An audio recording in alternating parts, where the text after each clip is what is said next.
Olá pessoal, tudo bem?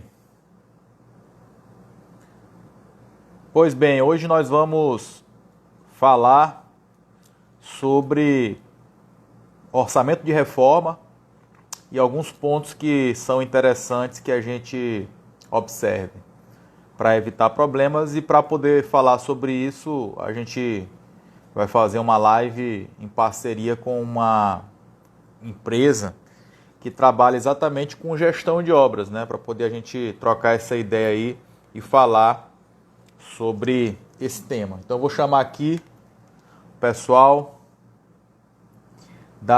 do engenheiro Saltbox, engenheiros Darvio e Leonardo.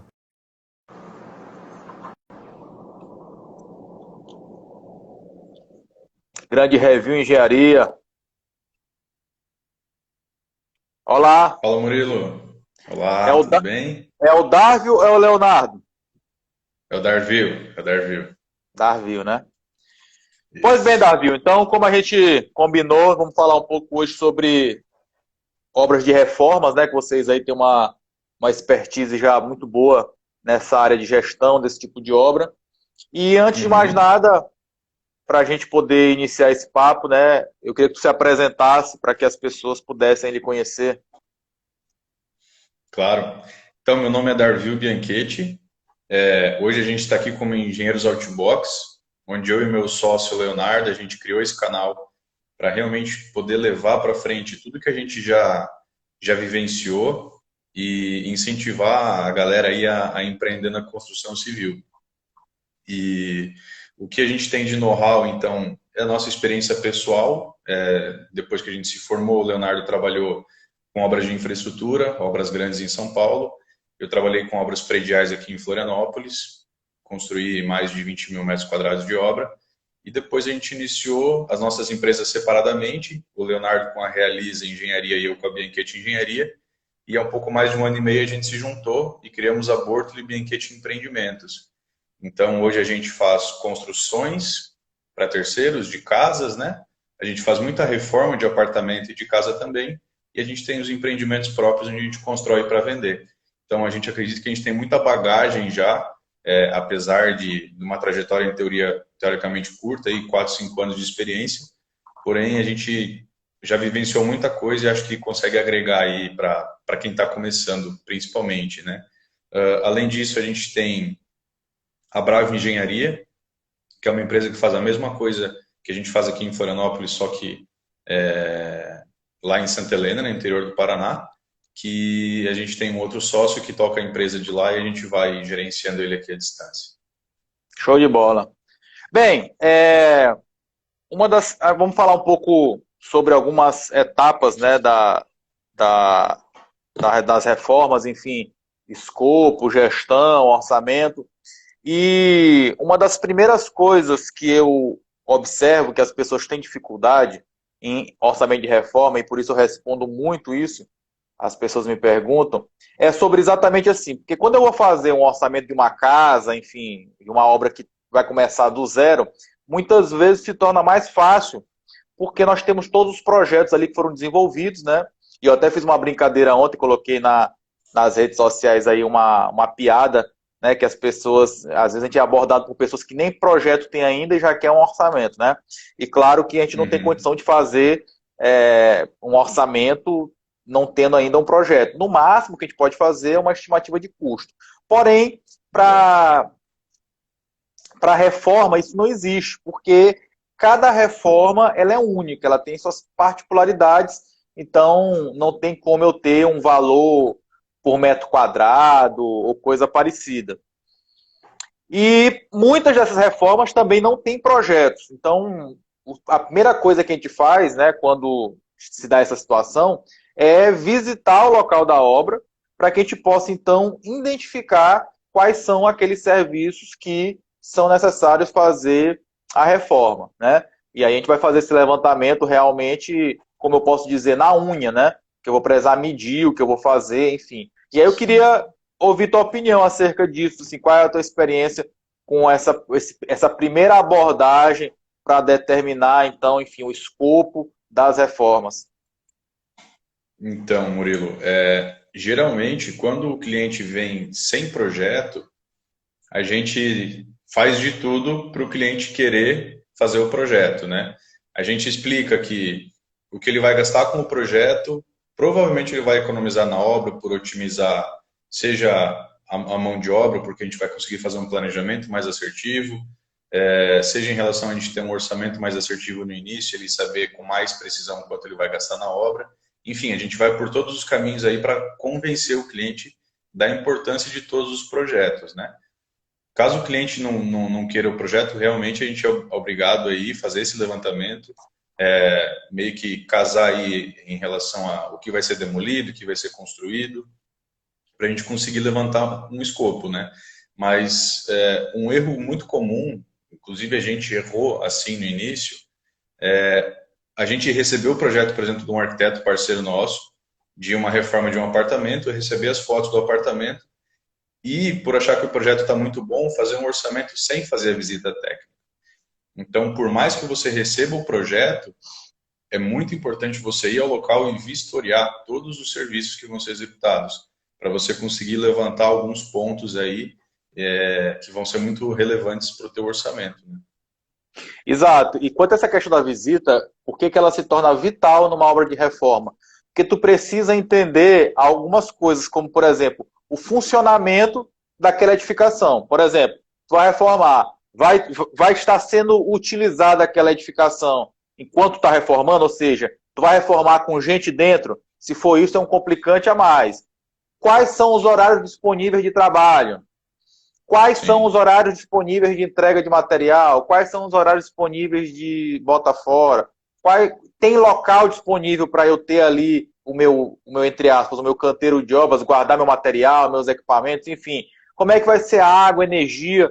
Tudo isso são fatores que vão ter muita influência no custo, né, em toda a gestão da obra. Então, se a gente realmente não for fazer essa primeira visita, a gente pode correr esse tipo de problema. Além do que, obviamente, como tu falaste, isso também acontece mesmo em construção, muitas vezes o projeto ele reflete o que será futuramente, mas ele não mostra como está hoje, né? Então, se eu não for lá para sim. poder ter a certeza, eu posso, por exemplo, não levar em consideração algumas peculiaridades. Aí eu vou dar um exemplo bem aqui para ti.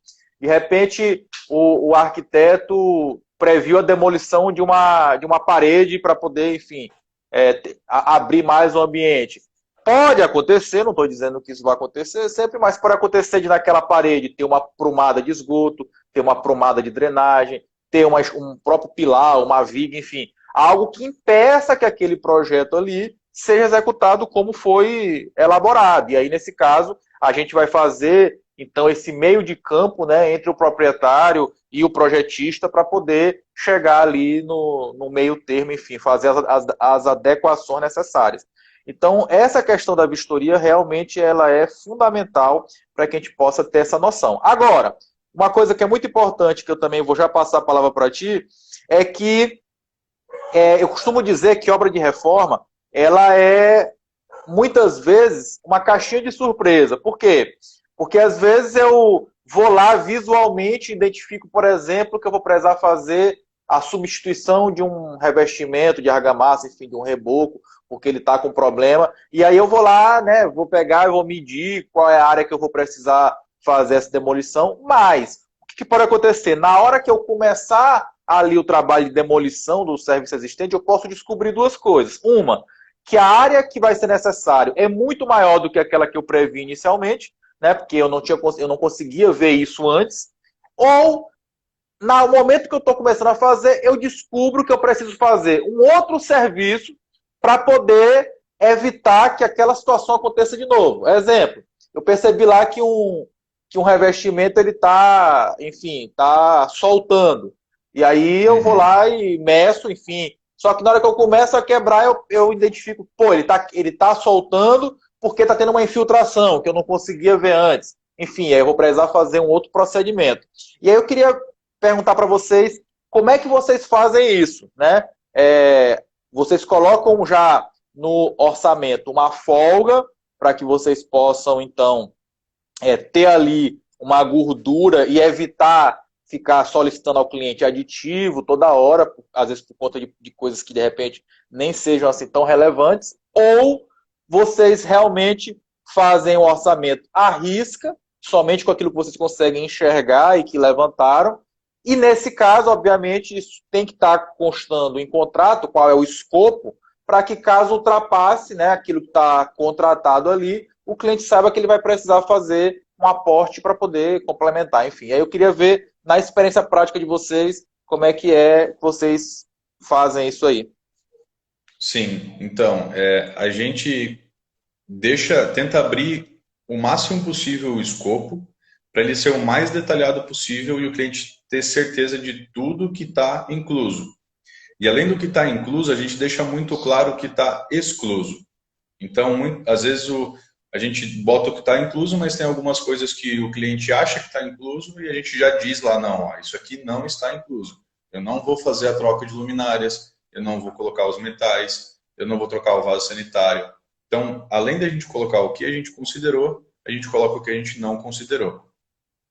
E só que mesmo assim, a gente coloca algumas gorduras, porque realmente pedir aditivo para o teu cliente é a última das opções, mas reforma em específico, existem muitos imprevistos, como você falou, é uma caixinha de surpresas. E por mais que você faça um ótimo levantamento, uma boa IAP de serviço, um baita de um orçamento, vai ter falha, alguma falha vai acontecer. Então a gordura, ela vem para absorver algumas dessas tuas falhas e você não repassar isso para o cliente. Mas existem casos mais graves, como você citou, de ter alguma infiltração que você não conseguiu ver. E vou citar um exemplo que a gente vivenciou. Nós fizemos o orçamento de uma ampliação de uma sala comercial. Era uma academia, era um prédio de 2 pavimentos e embaixo era uma academia que ocupava metade do pavimento. E ela tinha uma bicicletaria do lado, a bicicletaria saiu e a academia quis ampliar. Então o arquiteto fez o projeto de ampliação, tinha demolição de paredes, a gente conseguia ver um pouco da estrutura, então via onde tinha pilares, onde tinha viga. E na hora de iniciar a demolição da parede central, que ia aí sim abrir todo o vão, a gente identificou que não tinha nenhum pilar. Não existia pilar. Era uma alvenaria antiga, nem era alvenaria estrutural, mas eram aqueles blocos antigos, tijolos, que foi usado como estrutura. O que a gente teve que fazer? Reforço estrutural. Então, a gente teve que fazer um projeto estrutural, orçamos esse projeto, orçamos material, mão de obra, passamos para o cliente. Ó, esse teu reforço vai custar X reais. Foi algo que a gente não conseguiu prever, né? Porque a gente não fazia ideia, a gente só viu realmente quando a gente foi lá e quebrou a parede, investigou e viu que não existia nenhum pilar, onde eram para ter 4 pilares. Então a gente teve que criar desde a fundação, pilar, reforço de viga. Isso tudo não estava considerado inicialmente e a gente fez um bom levantamento. Então existem coisas que fogem do que você consegue enxergar e você é obrigado a repassar para o seu cliente. Então, quando você coloca a cláusula lá que serviços não inclusos serão cobrados, deu, né? Beleza. O Alexandre, ele fez uma observação aqui nos comentários, né, que eu achei bem pertinente, eu vou comentar aqui. Ele falou da importância da gente ter acesso aos projetos do condomínio. Sim, isso muitas vezes é muito importante para eu saber onde estão, como eu falei, as prumadas de água, prumadas de esgoto, prumadas elétricas e a própria estrutura. Agora, só um detalhe importante, pessoal, é muito importante que nós, engenheiros, arquitetos, saibamos vender os nossos serviços. E um dos locais que a gente pode vender os nossos serviços é exatamente nos condomínios. Por quê? Porque o síndico, muitas vezes, ele não tem noção do tamanho da responsabilidade dele. Toda e qualquer obra que acontece no empreendimento, né, o síndico ele tem responsabilidade ali. Por isso, existe até uma norma específica, tá? Se não me engano é 16.280, que fala sobre laudo de reforma e gestão de reforma. Né? E aí, qual seria o procedimento correto? Toda vez que eu fosse iniciar algum tipo de reforma no empreendimento, né, que existe um síndico, esse síndico iria solicitar que se fizesse esse laudo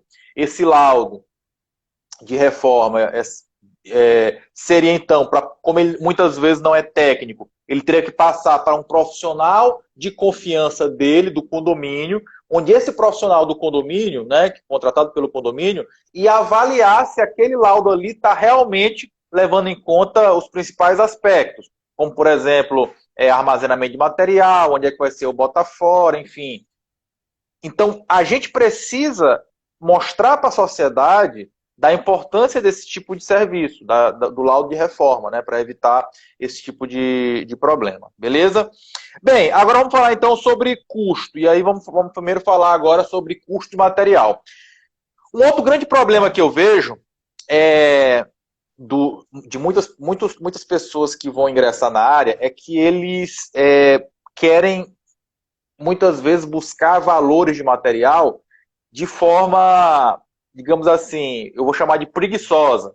Ou seja, eu vou lá no Sinap e vou olhar quanto é que é o preço de material e vou considerar aqui no meu orçamento, né? E aí eu vou só fazer aqui algumas observações. Primeiro, o Sinap, o preço é pesquisado na capital do estado, ou seja, para quem mora no interior, em outra cidade, aquele custo ali muitas vezes pode não refletir. Outra coisa importante, o Sinap considera o preço,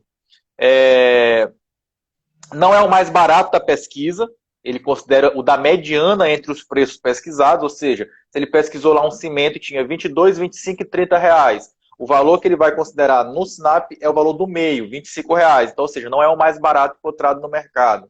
Também o Sinap não pesquisa os materiais considerando a compra em quantidade, ou seja, pergunta quanto é que custa uma unidade daquele determinado material, e com certeza isso vai fazer com que essa pesquisa resulte num preço mais caro. E até por isso existe um estudo da Polícia Federal que mostra que quando se compra em grande quantidade,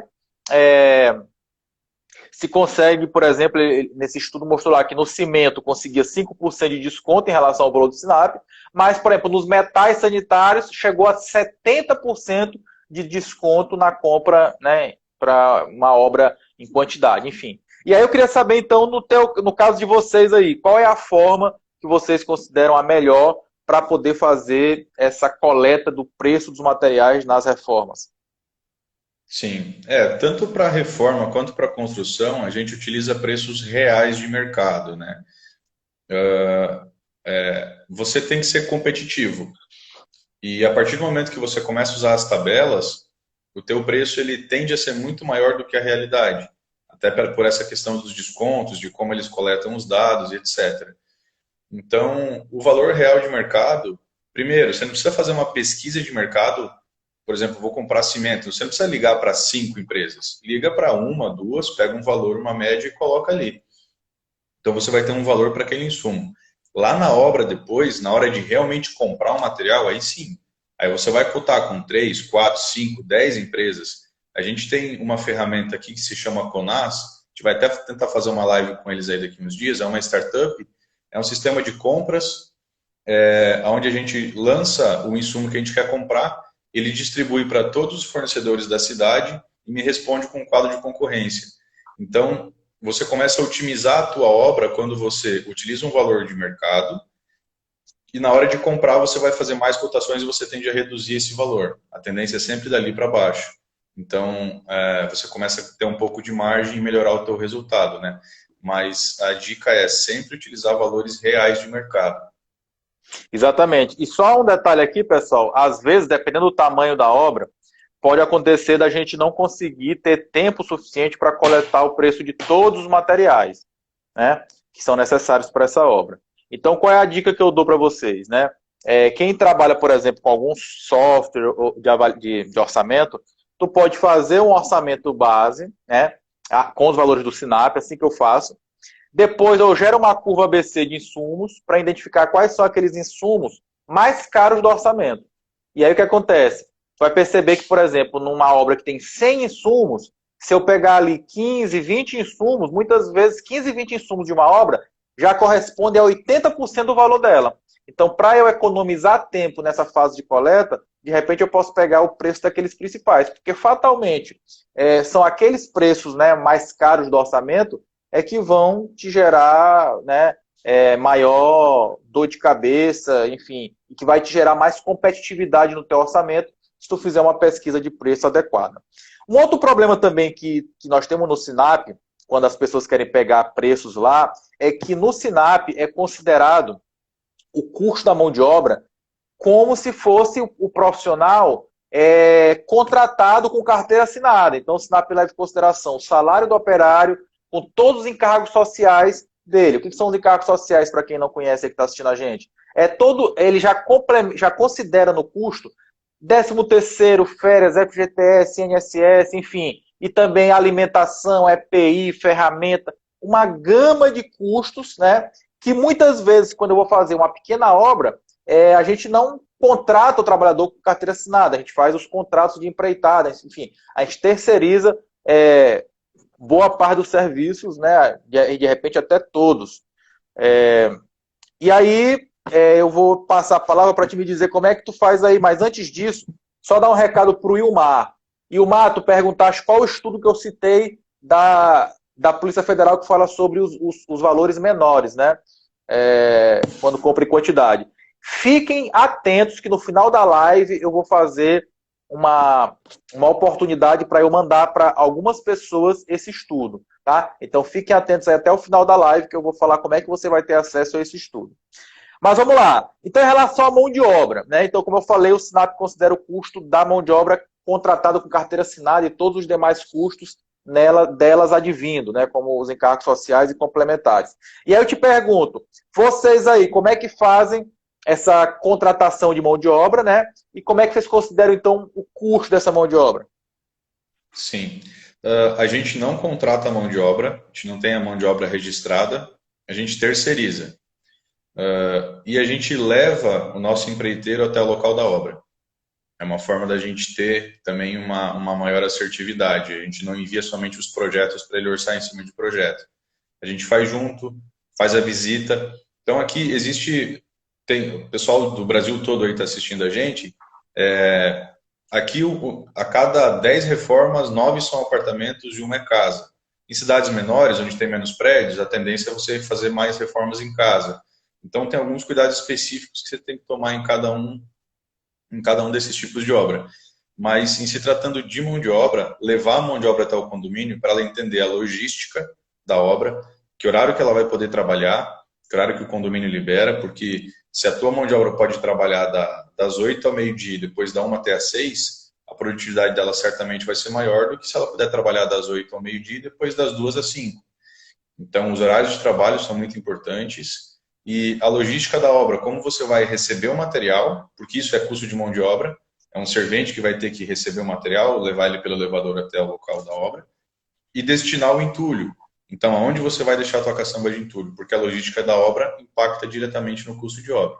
Então, são alguns pontos aí para a gente ter de atenção em relação a isso. Então, a gente trabalha com eles a preço fechado, como se fosse empreitada global. Então, a gente vai listar todos os serviços, a gente já entrega um escopo dos serviços para o empreiteiro. A gente não deixa tudo na mão dele. Já dá tudo quantificado. O que ele vai demolir de parede, o que ele vai construir de parede, o que ele vai fazer de reboco, de pintura, de troca de revestimento. Enfim, tudo listado, tudo por metro quadrado, onde ele consegue precificar item a item. Quando eu vou fazer o meu contrato com esse empreiteiro terceirizado, eu não pago ele por semana, por quinzena, ou enfim, eu pago ele por etapa. O que ele executou, ele recebe. E a gente tem que saber o quanto vai custar cada item do contrato dele. Então, já é interessante que ele me passe os valores unitários para cada serviço. Então, vai ter lá demolição, transporte de material, construção. Ele vai precificando item a item e no final a gente vai ter o preço global. Então, a mão de obra dele para fazer a reforma do apartamento está dando R$40 mil. E é esse o valor que eu vou colocar no meu orçamento. E uma pergunta importante, quais os cuidados que vocês têm para que vocês depois evitem problemas, por exemplo, no âmbito jurídico, trabalhista? Então, a gente se resguarda, né? A gente tem um contrato com ele, onde a gente exige a documentação do pessoal, o pessoal é toda responsabilidade dele, tem que estar registrado, fornecimento de EPI é todo com ele, o transporte, a alimentação, enfim, todo esse suporte é ele que tem que fornecer. Então, o meu contrato com o empreiteiro tem aí umas 30 páginas, onde a gente se resguarda juridicamente, e a responsabilidade dele sobre os funcionários é dele, né? E mais uma pergunta, vocês têm costume de pedir para eles, por exemplo, nota fiscal e também o comprovante dos pagamentos dos encargos, né, trabalhistas, ou seja, que ele paga o INSS, vocês costumam cobrar isso ou não? Sim, depende muito do tamanho da obra. Tem obras menores, que são valores pequenos, onde a gente, às vezes só um recibo já serve, às vezes o meu cliente não quer nota fiscal, então vai tudo da forma que é feita a contratação. Mas geralmente, emissão de nota fiscal e ele tem que comprovar o recolhimento dos tributos, né, para a gente. Uma pergunta interessante aqui do Carlos Ayrton. Qual a responsabilidade de vocês nesse caso? No caso da Não, terceirização, ele quis, pelo que eu percebi da pergunta dele, ele quer saber o seguinte: tá, se eu terceirizo toda a mão de obra, enfim, qual é a minha responsabilidade técnica em relação a isso? Porque o tá, contrato então, o contrato que é porque assim, só para o pessoal entender aí, o contrato que ele tá, faz é com o cliente que está contratando a empresa dele, do Darville, né? serviu, isso. Então o cliente contrata o Darville. O Darville contrata as equipes terceirizadas para poder prestar o serviço. Então, pelo que eu estou entendendo, ele quer saber qual é a responsabilidade da tua empresa nesse processo de atendimento Isso. do cliente e também do contrato com o terceiro. A responsabilidade é toda nossa. Primeiro, o meu contrato é com o cliente, ele está contratando a minha empresa para executar a obra. Eu não tenho mão de obra registrada, eu vou terceirizar. Então, a responsabilidade é minha. Outro ponto, se o meu empreiteiro passou que com 50 mil ele vai executar a obra, primeiro eu vou ter que garantir, ter o meu controle para saber se esse valor que ele está me passando realmente é execuível, beleza, é.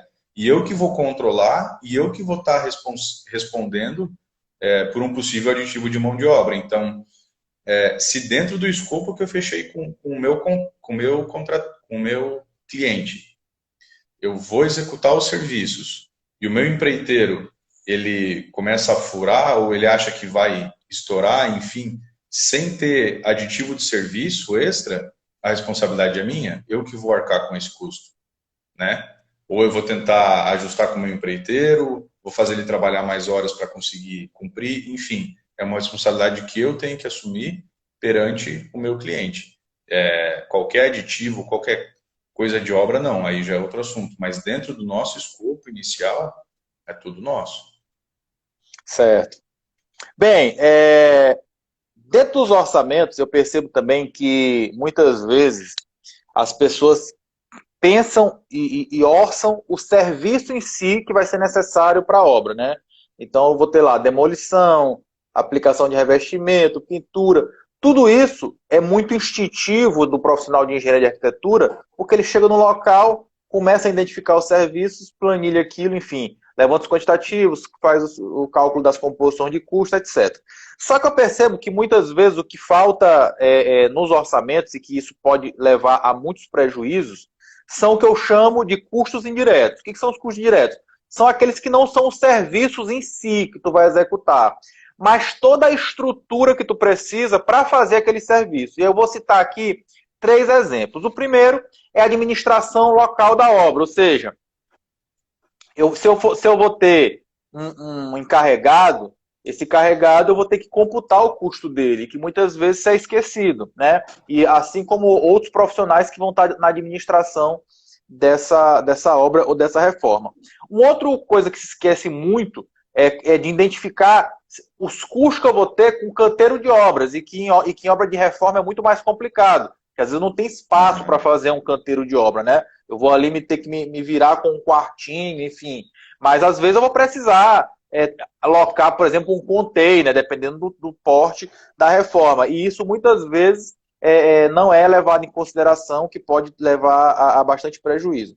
E o terceiro é essa logística, né? A logística do material, para subir o material, né? Para poder fazer o bota fora, enfim. Então eu vou aqui levantar esses 3 pontos principais que são muito comuns as pessoas esquecerem ou errarem na forma de fazer o orçamento, principalmente quando se trata de reforma. E aí eu queria, então, ouvir de vocês aí sobre esses custos, se tem outros que vocês percebem que são importantes e que muitas vezes não são considerados, ou se quiserem também contar alguma experiência de vocês acerca desses custos indiretos, enfim, que não são serviços da obra, mas que são importantes. Como é que vocês consideram isso? Ó, inclusive, só para poder Então, complementar, desculpa aí, Darvil, pode a, falar, a, pode a falar. Bárbara Jaine até ela complementou a pergunta aqui falando se inclui na planilha, por exemplo, a mobilização e desmobilização. Vamos lá. Sim, respondendo já, a gente tem que incluir a mobilização e desmobilização, porque são gastos aí significativos perante um orçamento de reforma, que muitas vezes não tem um valor muito elevado, né? E essa questão da logística, ela é muito importante, Murilo, você comentou aí, você está o exemplo, por exemplo, da reforma do escritório da minha esposa. É um escritório de uns 140 metros quadrados, mais ou menos, porém, agora nesse período que está todo mundo em home office, eles aproveitaram para reformar o escritório. Só que tem muita mobília, muito móvel ali que não seria descartado, que seria reutilizado. Então, o empreiteiro ele fez o orçamento pensando na movimentação desses móveis. Ia ser trocado todo o piso, então eu vou ter que jogar os móveis para lá, retirar aqui, regularizar o piso, botar o vinílico, jogar os móveis de volta para cá e fazer do outro lado. Então ele orçou a obra dele assim, ele tinha um gasto interno para fazer essa logística de obra. Aconteceu que no primeiro dia de obra, a gente conseguiu falar com o pessoal da sala da frente, que na verdade estava vazio, a gente conseguiu o contato da imobiliária, e todos os móveis que iriam atrapalhar, a gente conseguiu jogar para essa sala que estava vazia e trabalhar livremente na reforma. E com isso, meu empreiteiro conseguiu dar um desconto, ou seja, a obra ficou mais barata, para você ver como realmente a logística impacta na obra, né? Você consegue desempenhar melhor quando você tem o espaço livre, enfim. Tudo impacta. Essa questão de logística, eu bato muito nessa tecla. Visita o condomínio, pergunta o horário de trabalho, entende como você vai receber o material, por onde você vai receber o material, qual vai ser a distância da tua caçamba. Uma coisa que a gente fez uma vez, a gente fez a reforma de um condomínio e a gente também considerou descer todo o entulho ensacado, num horário específico que tinha, e levar até a caçamba. Isso ia dar mais ou menos uns 50 metros entre deslocamento, tanto dentro do condomínio quanto lá fora na rua. E a gente, como estava reformando o pilotis, e tinha um canteiro logo na rua, assim, na frente do condomínio, a gente conseguiu botar o papo entulho ali. A gente comprou um duto de entulho, que dava 2 pavimentos, e a gente desceu todo o entulho pelo duto direto na caçamba. Então, o que eu economizei com a minha mão de obra, eu paguei o duto e ainda assim tive resultado. Então, a logística da obra ela é muito importante. Tem vários casos aí onde ela influencia. Agora, uma outra pergunta bem interessante que me fazem bastante, e como tem muito estudante recém-formado assistindo a gente, eu queria saber o seguinte: como e onde vocês prospectam os clientes de vocês? Qual o tipo de marketing? Enfim, como é que os clientes de vocês acham vocês ou como vocês acham os clientes para esse tipo de serviço? Sim. Então, a gente começou recentemente, até me arrependo disso, com o marketing digital. Agora a gente tá forte aqui em Florianópolis, estamos investindo em AdWords, em anúncios, e a gente começou a captar muito lead que antes a gente nem sabia que existia. Mas desde o início da minha empresa, da empresa do meu sócio, quando a gente se juntou, primeiro, o boca a boca, a gente fala, todo mundo que você conhece tem que saber que você faz reforma, que você constrói, que você é engenheiro civil. Então, você tem que falar para todo mundo o que você faz, para quando a pessoa pensar em fazer alguma coisa, ela lembrar de você. Então, o boca a boca é muito importante. E o que alavancou muito a nossa empresa foram as parcerias com arquitetos. A gente não tem que competir, a gente tem que trabalhar junto. Então, tem muitos arquitetos que não gostam de reformar, eles só fazem o projeto, eles vão até o projeto. Tem arquiteto que reforma, com ele, em teoria, a gente está competindo. Mas, inclusive, com os que reformam, a gente já fez parceria, porque a gente mostra o nosso diferencial, como a gente faz a gestão da obra, como ele pode entregar algo melhor para o cliente dele. Então, até os projetos de escritórios de arquitetura que costumavam fazer as reformas, a gente começou a fazer. Então, os arquitetos, eles vão no início te trazer muito contato. muito contato. E a partir do momento que você faz uma reforma, você faz duas, você faz três, a pessoa que fez a reforma com você, e se a reforma foi bem sucedida, ela vai te indicar para os outros. Então começa a ficar uma cadeia e a coisa vira uma engrenagem, tudo começa a funcionar, né? Então, primeiro, boca a boca. Segundo, parceria com arquitetos. Terceiro, parceria com os projetistas complementares, porque eles também não executam obras, geralmente, então eles conseguem te indicar. E pessoal que faz laudo e perícia, a gente tem uma parceria muito forte com uma empresa aqui de Florianópolis, a Epta Engenharia, que também, quando chega um laudo na nossa empresa, a gente passa o laudo para eles, porque a gente não faz laudo. Eles executam o laudo e nos indicam para fazer a reforma. Então, é um contato muito forte, a gente tem pego muitas obras com eles. E um último ponto são, o que você já comentou antes, os condomínios. Porque hoje existe o tal do síndico profissional. E o síndico profissional, ele às vezes gerencia 5, 10, até 20 condomínios. Então, a partir do momento que você cria um vínculo com esse cara, você faz uma obra, você gerencia uma obra de uma forma tranquila, onde ele não tem que se envolver, porque ele gerencia muitos condomínios, então ele vai ver que é melhor trabalhar com você do que sem você. E aí também você começa a pegar muitas obras. Então são vários os caminhos aí para quem, por exemplo, não tem uma verba mensal para investir em marketing digital, né? Muito bom. Agora vamos falar sobre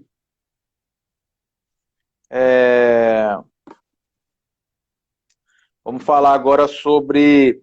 Tá, depois que tu prospectou o cliente, aí a gente passou pela fase de elaborar o orçamento, né? Visitou o local, fez todo o levantamento, todos os serviços, quantificou, fez a pesquisa de preço, levou lá, no caso de vocês, levou o empreiteiro lá para poder também visualizar com vocês o local da obra e dar o preço dele, enfim. Passou essa parte de montagem do orçamento. Agora uma pergunta que eu queria fazer seria então... como é que você faz essa apresentação do teu orçamento para o cliente? Uhum. Então, a gente já falou em várias outras das lives, não queria ser repetitivo, mas esse é um ponto muito importante que vale a pena a gente frisar. É uma ótima pergunta, Murilo. A gente tem que apresentar esse orçamento pessoalmente para o cliente, porque você perde muito tempo visitando o local da obra, entendendo o projeto, estudando o projeto, fazendo um levantamento, pesquisando o preço, é a tua hora trabalhada, é o teu tempo que está ali. Você monta uma proposta legal e envia para o teu cliente. Ele vai rolar a proposta até o fim, vai ver o teu preço, vai comparar com o preço que ele recebeu do Zezinho da esquina e vai contratar o Zezinho da esquina. Então, você tem que chamar o cliente para o teu escritório. Se você não tem escritório, existem coworkings, existem cafés. Esse contato é muito importante. Claro, hoje, em época de coronavírus, você vai marcar uma videochamada, vai compartilhar a tua tela, vai mostrar os pontos da tua proposta. Mas é muito importante você agregar valor do teu serviço para o teu cliente. Ele entender que você está vendendo valor para ele e você transmitir a tua autoridade para ele em relação a apresentar o portfólio que você já fez. Se você não tem portfólio, você mostra como se faz uma gestão da obra e como que, se ele contratar um empreiteiro, as diferenças que ele vai ter em relação a contratar você. Enfim, você vai se vender e bater muito forte no escopo do serviço que você levantou. Realmente explicar para ele tudo que está incluso, para ele entender o que ele está pagando, porque a gente que está no mundo da engenharia é aquela coisa, a gente convive com os termos, convive com os serviços e para a gente é óbvio. Para o cliente não, o óbvio precisa ser dito. Ele não sabe que você vai retirar uma cerâmica, você tem que ir lá e regularizar o contrapiso antes de colocar uma cerâmica de novo. Então você tem que explicar todos os pontos para ele. E se vender, né? Se vender realmente, porque a gente tem que ser comerciante nesse momento, a gente tem que vender o nosso produto. E eu vou aqui dar o meu depoimento pessoal. Eu, Murilo, sou o tipo de cliente para todo tipo, qualquer tipo de serviço que eu vá fazer, que depois que eu pego várias propostas, enfim, para poder fazer uma comparação, muitas vezes eu pago, não a mais barata, mas das duas uma. Ou aquela que me apresentou maior segurança, maior, enfim, credibilidade, autoridade, mas também uma coisa que eu acho fundamental é quando aquela pessoa que quer te prestar um serviço, ela realmente se mostra interessada em prestar o serviço. E como é que eu meço muito isso? Se a pessoa me apresentou um orçamento hoje e daqui a 4 dias, uma semana, ela me liga de novo. E aí, fechou? Enfim, eu acho que isso faz total diferença, né? Porque a gente, enfim, vê que a Sim, pessoa quer te prestar o serviço ou seja, ela está demonstrando interesse genuíno em fazer o teu serviço. Eu acho que isso para mim é um diferencial muito importante, né? A pessoa mostrar com realmente certeza. uma atenção com o cliente. Agora É, teve duas perguntas. é, é Sim, pode falar. isso. Só ia complementar que é a questão de se importar, né? Quando você demonstra que você está se importando com a pessoa, porque por mais que seja uma reforma, é algo, às vezes, é o único dinheiro que ela tem, é algo muito importante para ela. E é isso que tem que ficar claro para todo mundo que vai apresentar uma proposta, é que aquele dinheiro ele é muito importante para o cliente. E você tem que mostrar que o dinheiro vai estar em boas mãos. E ao se importar com o cliente, você mostrar os teus diferenciais, o como você vai se importar com a obra dele, como você vai se importar com o acabamento da obra, com a entrega, com a limpeza, com a organização, mostrar os teus diferenciais, né? Teve duas perguntas que eu achei bem interessante aqui. Uma, eu já estava com a língua coçando para fazer. E aí eu disse, não vou fazer não, mas aí como a pessoa perguntou aqui, eu vou fazer. A primeira pergunta é do Vale Júnior, que é nosso parceiro aqui de São Luís, Maranhão, que ele também tem uma empresa de reforma e construção. E essa pergunta as pessoas me fazem muito. Tu costuma cobrar o orçamento ou tu faz o orçamento sem compromisso e só, enfim, só vai ter a remuneração por aquele teu serviço inicial se tu fechar a obra? Sim, então, lá no início da empresa, a gente entendia que o orçamento ele deveria ser cobrado. Então, se o cliente não está disposto a pagar R$ 1.000 por um orçamento de uma obra de 100 mil, é porque ele não vai querer fechar a obra de 100 mil com você. E a gente cobrou de um, cobrou de dois, cobrou de três e ninguém quis pagar. E a gente falou, peraí, não vai funcionar. Então, hoje, o que a gente tem? A gente tem um setor só de orçamento na empresa, a gente tem um engenheiro orçamentista e alguns estagiários destinados a esse serviço, e a gente faz todos os orçamentos. A gente mede a temperatura quando recebe o cliente, a gente consegue pescar se o cliente está só pesquisando ou se ele realmente quer executar. Então, a gente vai tendo as prioridades, né? A gente vai trabalhando com os mais quentes, digamos assim, por medir a temperatura. E não, a gente não cobra, a gente faz o orçamento, só que a gente não entrega o orçamento para o cliente. É aí que está a chave, porque senão ele vai pegar o teu orçamento e ele vai começar a bater de porta em porta para orçar. A gente apresenta, entrega a proposta. Quando eu entrego o escopo de serviço, eu não coloco unidade e quantidade, eu coloco só a listagem do que eu vou executar, até para não facilitar a vida dos meus concorrentes, né? Mas respondendo a pergunta, sim, a gente faz os orçamentos e a taxa de conversão ela é alta, digamos assim. Vale a pena você fazer 10 para fechar um. É diferente de você cobrar 10 e não fazer nenhum dos orçamentos, né? Então, eu acho que vale a pena. Exato.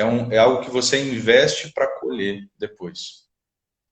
Agora, uma outra pergunta também, que essa é a que eu estava querendo fazer e que eu não ia fazer, mas alguém perguntou, foi o Ismael.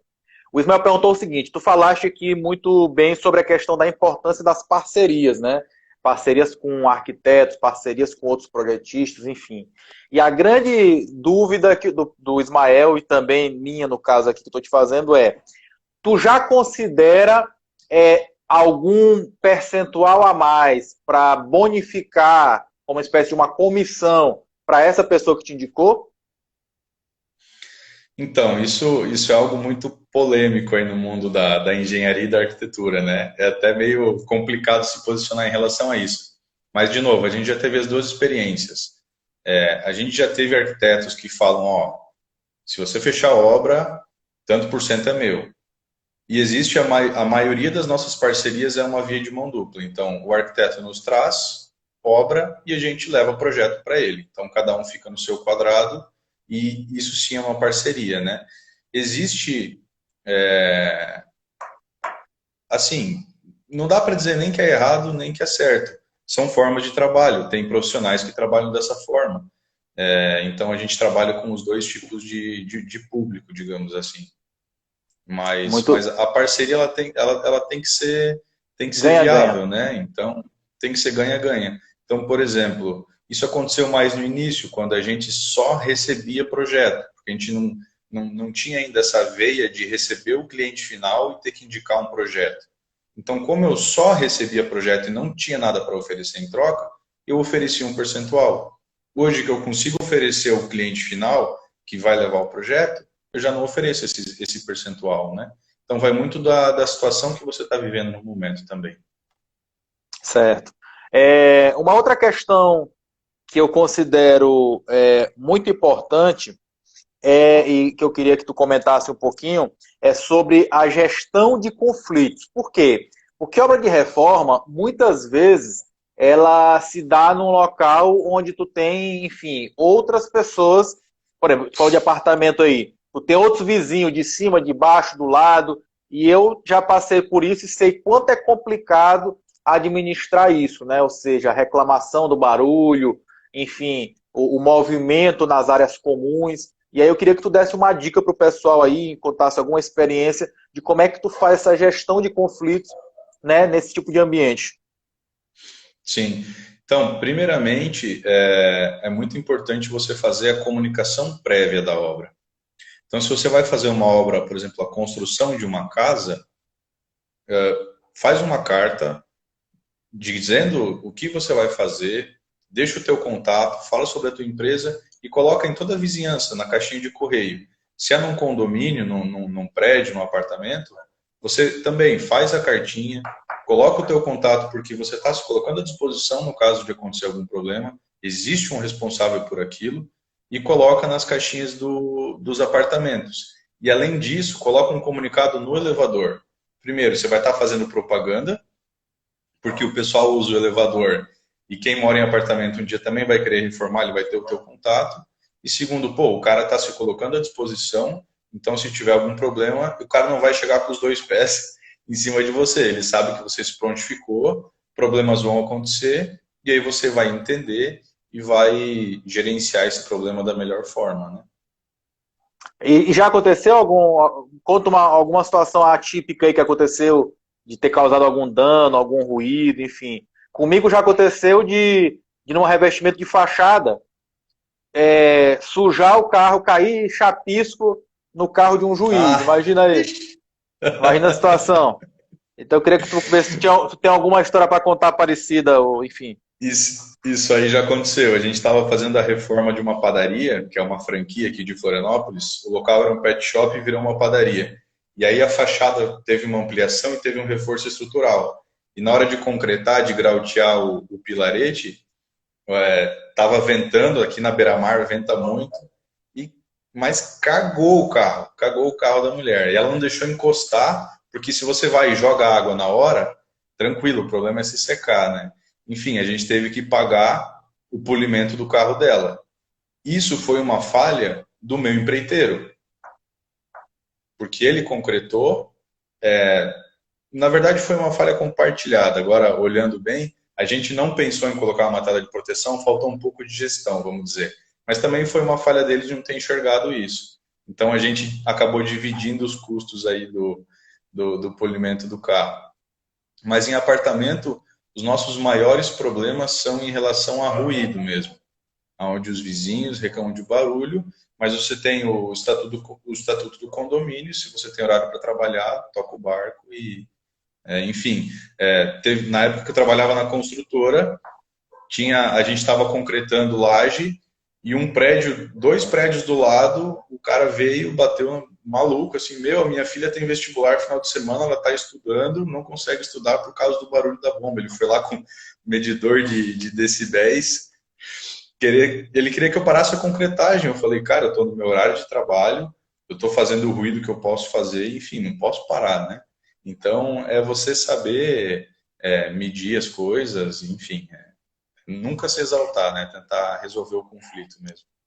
Ó, teve duas perguntas aqui que foram parecidas e voltando em cima desse tema, do Danilo Engenheiro e da Pá Rezende, eu não sei qual o primeiro nome dela, mas é uma mulher.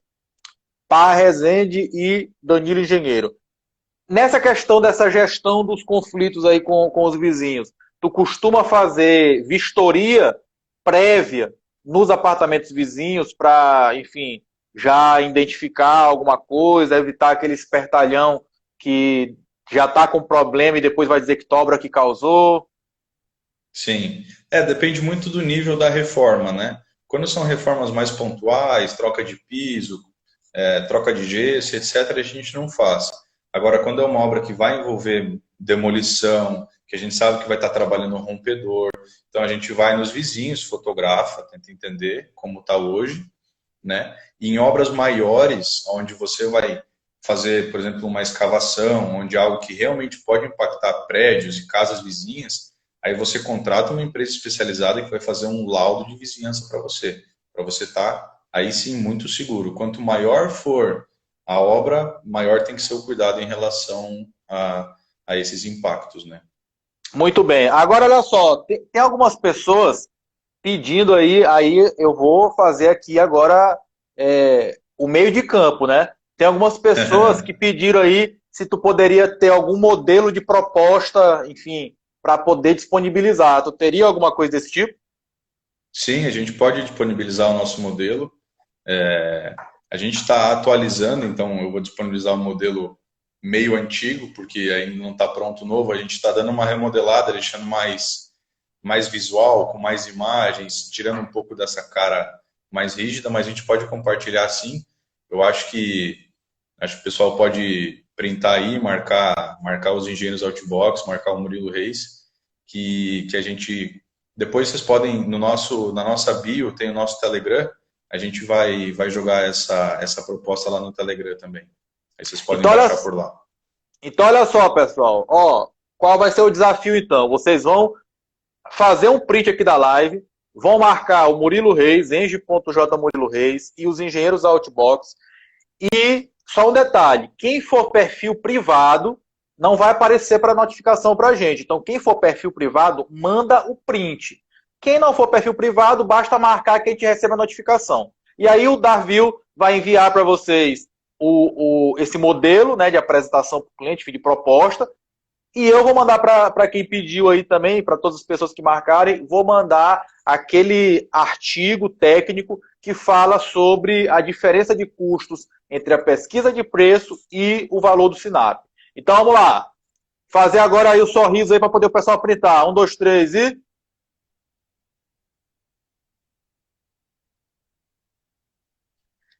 Valeu, Darvil. Últimas palavras Show de aí. bola. Se despede do pessoal para poder a gente encerrar. Não, E só lembrando que façam um print para poder ganhar os brindes aí. Vai lá. show. Então, primeiramente queria agradecer imensamente aí a tua disponibilidade em conversar com a gente. Realmente o papo foi muito bom. Queria agradecer a todo mundo que teve aí, que ouviu a gente. Agradecer em nome do meu sócio também, o Leonardo. A gente estava fazendo as lives junto, mas fica uma dinâmica meio estranha, então a gente começou, cada um vai fazer uma live, a gente vai fazer sozinho.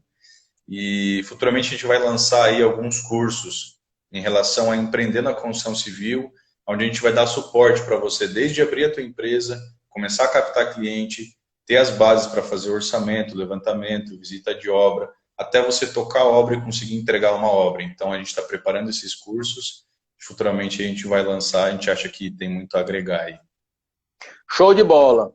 Então, pessoal, só um aviso, tá? Depois, quem gostou da live, avisa para as pessoas, para os conhecidos. Vai ficar disponível por 24 horas. E, além disso, depois vai lá para o meu YouTube também, tá? E se também, daqui a umas 2 semanas, ainda vou botar ele em formato de podcast no Spotify. Diga lá. Legal. Muita gente fez pergunta aqui, não vai dar tempo de responder. Se quiser ir lá no Outbox, copiar a mesma pergunta que fez aqui, a gente vai responder um por um, tá? A gente vai dar atenção aí a todo mundo. Exato, abre uma caixinha de pergunta lá nos stories que as pessoas fazem lá as perguntas, beleza? Grande Hugo aqui, o Hugo, também nosso parceiro aí, está lançando um curso aí de gestão de obras, está aqui falando que amanhã tem live sobre orçamento em reforma também no perfil dele. Exato, vai ser comigo, inclusive. Show de bola. Legal. Valeu, pessoal. Forte abraço. Valeu. Até a próxima. Um abraço, até mais. Tchau, tchau.